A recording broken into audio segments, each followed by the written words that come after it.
Coming to Afenyo's home. Yes. What's the issue? The leadership of parliament, there's the minority or majority, is always selected by MPs. It's not Dr. Bawumia. Right. It's not the leadership of the party again. They did it, and he knows. So this mischief he's trying to create, you see, because they didn't succeed in getting their candidate elected, they want to succeed in bringing division in the party. But we'll keep focused. We won't allow them to come anywhere near. Don't you know that since you came into office, the leadership of parliament has changed from the party electing someone to MPs in parliament electing the leadership. He knows.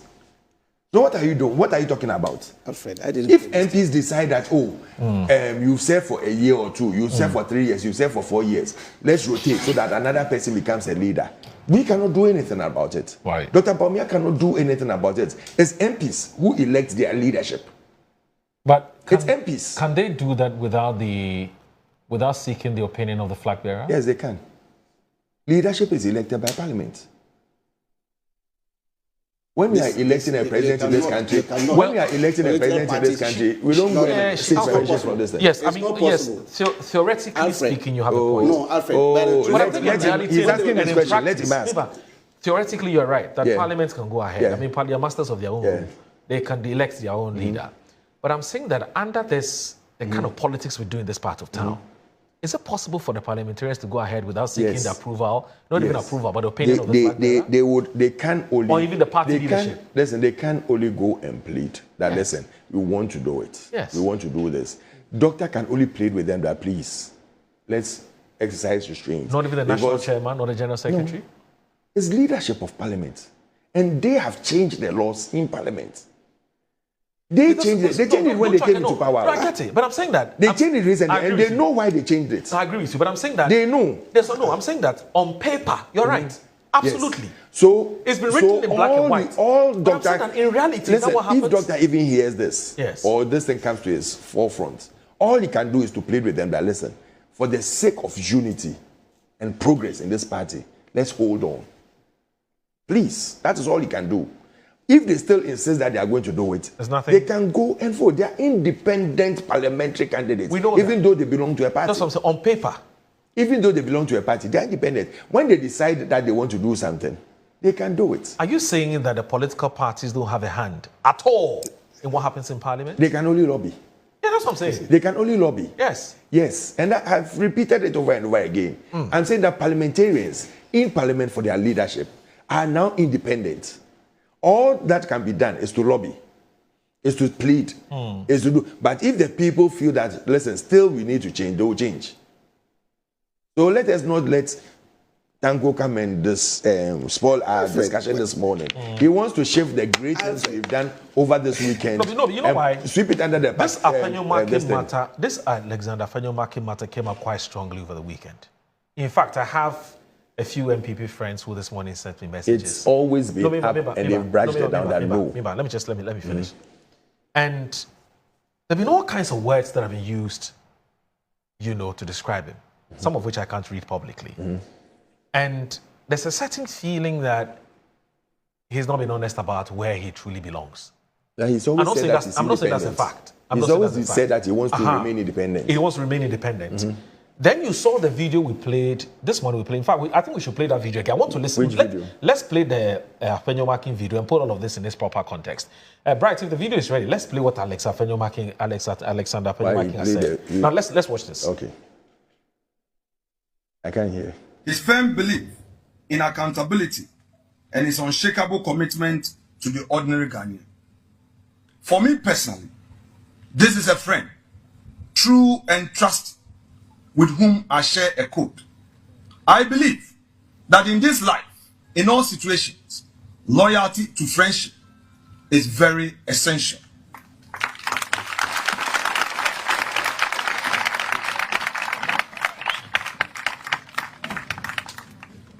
And man must not forget his friend, because there is everything wrong with a friend. My relationship with him remain unsoiled till time shall be no more. But I equally recognize, and he himself recognizes, that our party first I am therefore happy to inform you as constituents that yesterday he graciously, without any prompting, talked to the flag bearer, Dr. Muhammadu Bawumia. It was a short chat and very hearty. He gave his commitment to support Dr. Bawumia to win the 2028 election. We salute Honorable Kennedy Oyine Japan for his passion, his firm belief in accountability, and his unshakable commitment. I mean, Afenyo-Markin has not hidden the fact that he is a very good friend to Kennedy Japan. So how does that necessarily translate into a certain suspicion that perhaps he may have worked for Kennedy Japan in the MPP primaries? I don't get where the relationship is coming from.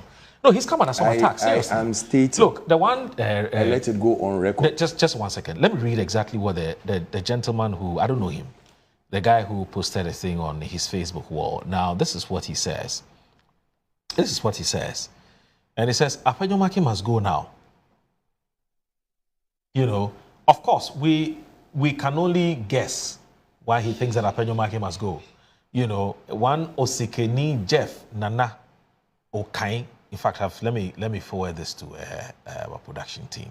You know, but the thing is, what could possibly be the reason why the person thinks that Afenyo-Markin must go? You and I can easily surmise. You and I can easily guess. You and I can easily conjecture. If you look at the context within which all of this is happening, and how some persons already started criticizing Afenyo-Markin, and in fact, if you look at the results from Ifutu in this just ended primaries, and you look at how well Ken performed, they put all of that together, and somehow some people suspect that Afenyo-Markin may have worked for Ken. But there isn't really any evidence, is there? You see, Moro, I keep on repeating, and you don't want to listen to me. I'm listening to you. That computer and his people are orchestrating so many things. The first one, they didn't succeed. Now, they've gone to push people to write so many stories that Afenyo should go. Why do we need Afenyo? You mean the guy who wrote is an MPP, is an NDC guy? No, but if NDC people push these stories and an MPP person sees it, who supports Afenyo? But listen, I said, and someone who supports Afenyo will be interested in this, that, why do they want to push Afenyo out? But I'm telling you that there are undertones from NDC that they should push Afenyo out. Let us keep cool. Nothing has come up. Nothing is going to happen. Afenyo is a nice leader, he's a nice gentleman, he's held the fort for this long. He can still be there and he will still be there. I don't see anywhere that they've written that or MPP or the flag bearer or the party leadership under Bute has come out to say that Afenyo is going.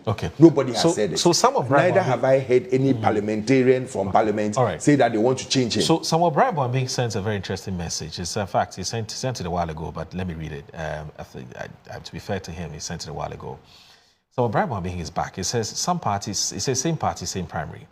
In one constituency, they voted 100% for DMD. Yay, good. It says in another, they voted 84% for Ken. Nay.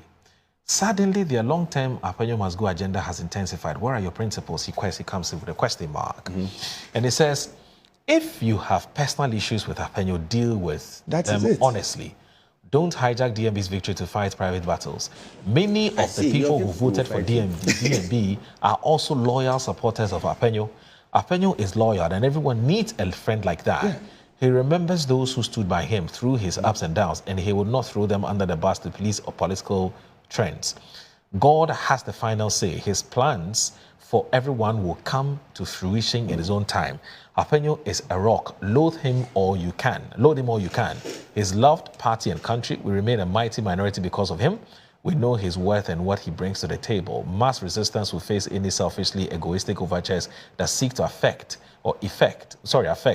even a strand of his hair. How we bring to the fore our individual competences for the utilitarian good of the party must precede all sectarian interests. He said, we do that or remain the sorry lot that we are. And so Samuel Brabham actually confirms that Jeff is MPP and he doesn't think it's an NDC agenda, and that he says he knows the people behind it. So Jeff, so your very good friend says he knows who the people who are behind it, so he has nothing to do with Jeff. I'm not saying that. I'm talking about Samuel Brabham. I'm not saying that. Let me correct this. I'm not saying that Jeff is NDC.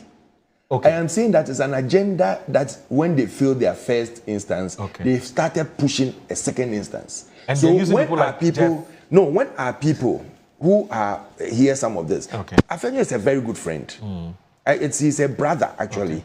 I'm related to him.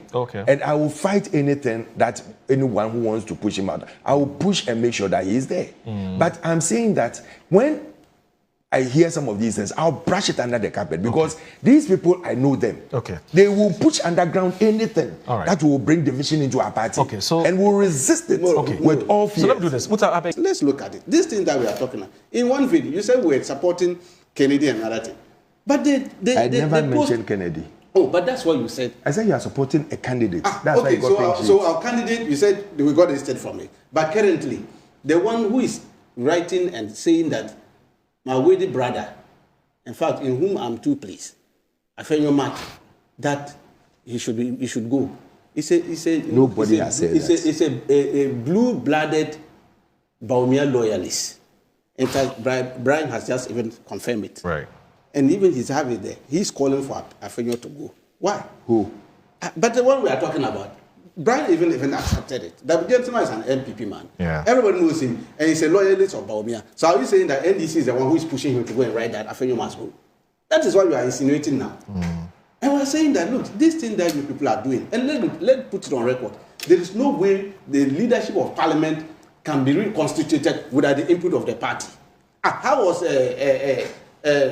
Chairman removed as a majority leader? How was it removed? Was it not at the Flagstaff House? Why didn't they call all of them there and told him to step aside? Did he like it? In his recent interview, he made mention of all these things. And so please, let's put it on record that this thing that you are doing, you are planning to remove Afenyo-Markin because the votes that Canada Japan got in Efutu, you were shocked to your bone marrow. But you are not shocked at where you gave everybody 0-0. In one constituency, Yabakubore, can you imagine what type of election is that? Where you think that these other four candidates, even their agents and other people, their coordinators didn't not even vote for them. This is why I'm saying that your elections, everybody must watch you very well when you are doing your internal election. You gave them 0-0-0-0. That one there, nobody is saying anything wrong with that. But when Afenyo and why are you so fixated on Afenyo's issue? Oh, but your people. It is not going to happen. Forget it. I am telling you, it's not going to happen. Cooking the problem. It's not going to happen. And cooking to get him talk out. About your upcoming issues. That even forced him to hold that press conference yesterday to announce to his people about his relationship with Kennedy. Because of the writings. It's not true. Please stop that. Stop that. Tanko, you are about this. Even elections, you couldn't call it. Stop this. Let's do this. You're watching Good Morning Ghana on Metro Television. When we return, we'll have a conversation about the NDC as well. There's been a few directives from the party's leadership. Let's have a conversation about that as well. Please stay with us. Positions have been shared and nobody considered Afenyo-Markin. He calls me midnight into his house. We talk business. I say, Alex, I want to give you capital to revive your business. He gives me capital to revive my business, and I turn around to betray him. No, I can't do that. It was a very difficult moment for me. You see, Ken and I were all Bawumia, okay? Oh, Ken was Bawumia? Yeah, both of us were Bawumia, okay? And out of the blue, he informed me that, Alex, I want to contest. I said, okay, but as it is, I'm a Freemason and a Catholic. Which in itself is an issue. Well, because Catholics don't really... That's another debate. a debate for another day. I read a sample on that. I am a Freemason. Yeah. I'm a Catholic. I know how to respect friendship. Yeah. And if you give your word to a brother, you have to keep it. So I told him that our friendship will remain, but it will be difficult for me to be seen to be out there doing this or that. However, I would want to play that role of resolving, issues and being the. So he was comfortable with you playing that adjudication role within. He understood where I was coming from. Did the Bawumia come suspect you because you were friends? No. I'm an open-minded person. They never suspected me. No, but he didn't suspect me. Neither did Dr. Bawumia suspect me. Suspect me of what? I will be candid. I told Dr. Bawumia what the situation was. I told Ken what the situation was. I told Mr. President what the situation was. Senior members of the party knew the situation I found myself in. Okay, this is a bosom friend. At the time that I was going through crisis in Parliament, that positions had been shared and nobody considered Afenyo-Markin. He calls me midnight into his house. We talk business. He said, Alex, I want to give you capital to revive your business. He gives me capital to revive my business, and I turn around to betray him. No, I can't do that.